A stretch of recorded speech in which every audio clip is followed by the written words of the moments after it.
உங்கள் வீட்டில் 6 மாத குழந்தைக்கு எந்த விதமான உணவு ஸ்டார்ட் பண்ணி யோசிச்சுட்டு இருக்கீங்களா? அல்லது உங்கள் வீட்டில் பெரிய குழந்தைங்க இருக்காங்களா, அவங்களுக்கு எந்த விதமான உணவு கொடுக்கலான்னு யோசிச்சுட்டு இருக்கீங்களா? கவலையை மறங்க, சூப்பரான ஒரு ஃபுட்டு ஒன்று இருக்குது. நானே டிசைன் பண்ண இந்த ப்ராடக்ட்டோட பேர் கிடிகைன் மில்லட் மிரக்கிள்ஸ். இதில் 3 விஷயம் தான் ரொம்ப சூப்பராக ஃபோக்கஸ் பண்ணியிருக்கோம். ஒன்று growth, இன்னொன்று இம்யூனிட்டி அண்ட் டெவலப்மெண்ட். ட்ரை பண்ணி பார்த்துட்டு எப்படி இருக்குன்னு சொல்லுங்கள். சூப்பராக இருக்கும். தேங்க்யூ. வணக்கம், நான் டாக்டர் தனசேகர் பேசுகிறேன். இது எஸ்எஸ்எல் கேர் சேனல். 9,50,000 வாசல் மேலே போயிட்டு இருக்கு நம்ம சேனலில்.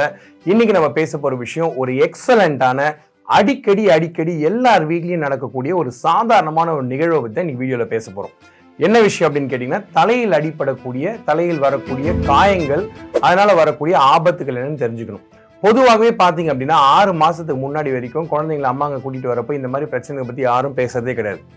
6 மாதத்துக்கு அப்புறமா குழந்தை புரண்டு படுக்க ஆரம்பித்த உடனே குழந்தைங்களை சொந்தக்காரங்க வீட்டுக்கு எங்கன்னா கூட்டிகிட்டு போகிறாங்க அல்லது அவங்க வீட்டில் இருக்காங்க அப்படின்னா என்ன ஆகும் அப்படின்னா, குழந்தை பேசிக்காக ஒன்று குழந்தைய பெட்டில் போட்டு அப்படியே ஒரு கண்ணை மூடுற ஒரு செகண்ட் தான் குழந்தை டக்குன்னு கீழே விழுந்துச்சு சார் அப்படின்னு சொல்லிட்டு டாக்டர்கிட்ட ஆபத்தோட அவசரத்தோட கூட்டிகிட்டு வர அம்மாக்கள் அதிகம்.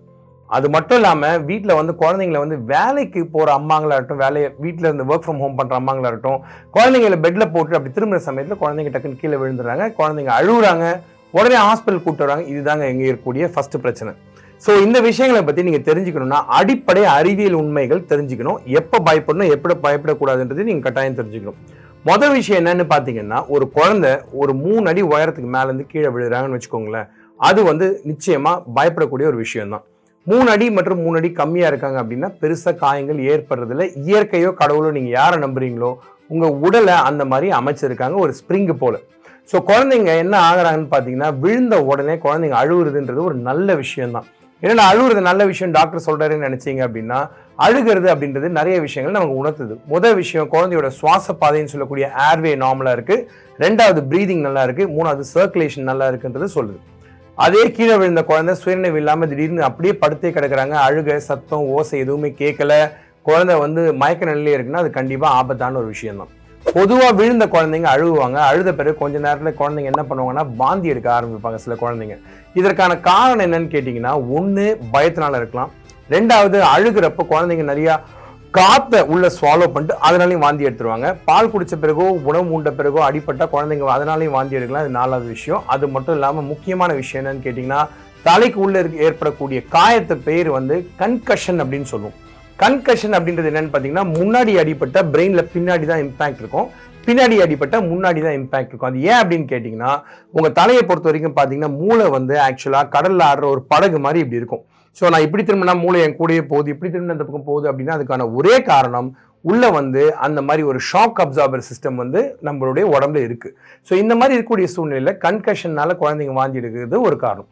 ஸோ குழந்தைய உடனே ஹாஸ்பிட்டல் கூட்டிகிட்டு போகிறாங்க ஒரு அப்பா அம்மா. அங்கே போனோன்னு பார்த்தீங்கன்னா போகிற வழியிலே ஒன்று குழந்தை நல்லா சிரிக்க ஆரம்பிச்சிருது அல்லது குழந்தை வந்து தூங்க ஆரம்பிச்சிருது. டாக்டர் ஹாஸ்பிட்டல் போனால் என்ன பண்ணுவாங்கன்னு பார்த்தீங்கன்னா, ஒரு லைட் அடித்து கண்ணு 2 செக் பண்ணி பார்ப்பாங்க. 2 கருவிழி பார்ப்போம், ஒரு சேர இயங்குதா அப்படின்னு கண்டுபிடிக்க. இதனால் என்ன சார் கண்டுபிடிக்க போகிறீங்க அப்படின்னு கேட்டிங்கன்னா, தலையில் அடிப்பட்ட பிறகு மூளைக்குள்ள ரத்த கசிவு இருக்குன்னு வச்சுக்கோமே, அப்போது ஒரு சைடு விழி பாப்பா என்ன ஆகுன்னு பார்த்தீங்கன்னா பெருசாக விரிஞ்சிரும், கண்ணு சின்னது ஆகாது, அது ஒலிக்கு பார்த்தீங்கன்னா பெருசாகவும் சிறுசாகவும் மாறுது. ஸோ இதுதான் ஆபத்துக்கான முதல் அறிகுறி. 2வது கேள்வி என்ன கேட்பாங்கன்னு பார்த்தீங்கன்னா, குழந்தை கை காலெலாம் நல்லா அசைச்சதுங்களான்னு கேட்பாங்க. ஆமான்னீங்கன்னா பிரச்சனை கிடையாது.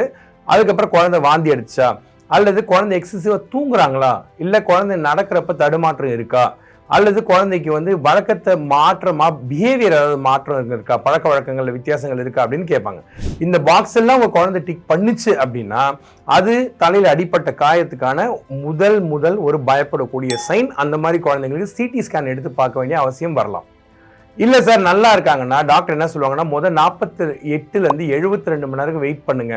குழந்தை விழுந்த உடனே மயக்கமாகல, மூர்ச்சை ஆகலை, நடவடிக்கை நார்மலாக இருக்குது, காது மூக்கு தொண்டையில் ரத்தம் இல்லை, வாந்தி இல்லை, பிஹேவியர் மாற்றம் இல்லை, ஒழுங்காக பால் குடிக்கிறாங்க, நல்லா இருக்காங்கன்னா பேரஸ்டமால் சிரப் தலையை தொட்டு பார்ப்பாங்க, வெளியே வீக் எதுவும் இல்லை அப்படின்னா ஸ்கேன் பண்ண மாட்டாங்க. 48லேருந்து 72 மணி நேரம் அப்சர்வேஷனுங்க, நீங்களே வீட்டில் பாருங்கள், இது ஏதாவது நடந்துச்சுன்னா கூட்டிகிட்டு வாங்கன்னுவாங்க. ஸோ இமீடியட்டாக அடிப்பட்ட உடனே நடக்கிறது ஒரு பக்கம், அடிப்பட்ட அடுத்து 48லேருந்து 72 மணி நேரத்துக்குள்ளே நீங்கள் கவனிக்க வேண்டிய விஷயங்கள் இன்னொரு பக்கம். ஸோ இந்த 48லேருந்து 72 ஏன் முக்கியம் அப்படின்னு கேட்டிங்கன்னா, ரொம்ப சிம்பிளுங்க. ஆக்சுவலாக எப்படின்னா, தலைக்குள்ள ஒரு ரத்த கசிவு வருதுன்னு வச்சுக்கலாம் அடிப்பட்டதுனால. நான் ஏற்கனவே சொன்ன இந்த ஷாக் அப்சார்பர் சிஸ்டம்னால உள்ள ரத்த கசிவு வந்துச்சு அப்படின்னா ரத்தம் கொஞ்சம் கொஞ்சமாக கசிஞ்சு கசிஞ்சு கசிஞ்சு கசிஞ்சு மூளையை ஒரு பக்கமாக அப்படியே தள்ளும். ஸோ இந்த மாதிரி மூளையை ஒரு பக்கமாக தள்ளுறப்போ உள்ளே வந்து தாழ முடியாத தலைவலி வந்து குழந்தையோட பிஹேவியர் மாதிரி அழுதுகிட்டே இருப்பாங்க. இதுதான் அந்த அழுகைக்கான காரணம். 2, குழந்தை என்ன பண்ணணும்னா பிஹேவியர் மாற்றம் இல்லாமல் சில குழந்தைங்களுக்கு இந்த உள்ள தலைக்குள்ள ப்ளீடிங் வந்தோன்னா எக்ஸசிவாக தூங்க ஆரம்பிப்பாங்க.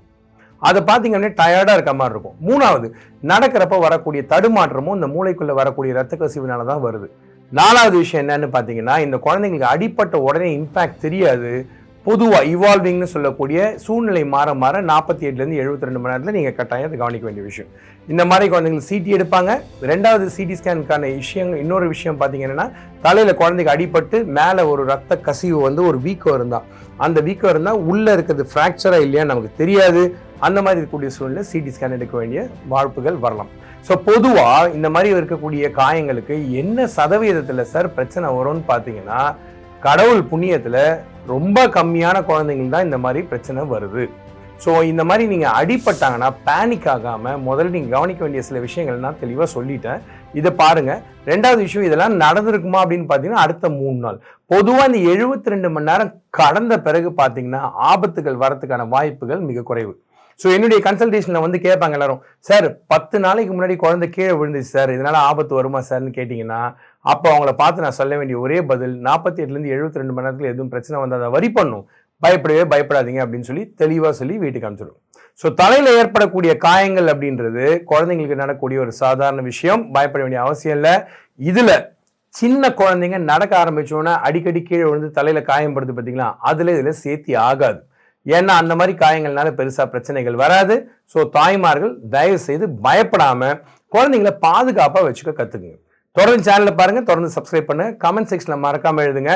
என்னால் முடிஞ்ச சந்தேகங்களை தீர்த்து வைக்கிறேன். இது doctor Dhanasekar signing off from SS child care channel. அடுத்த வாரம் சந்திப்போம். நன்றி, வணக்கம்.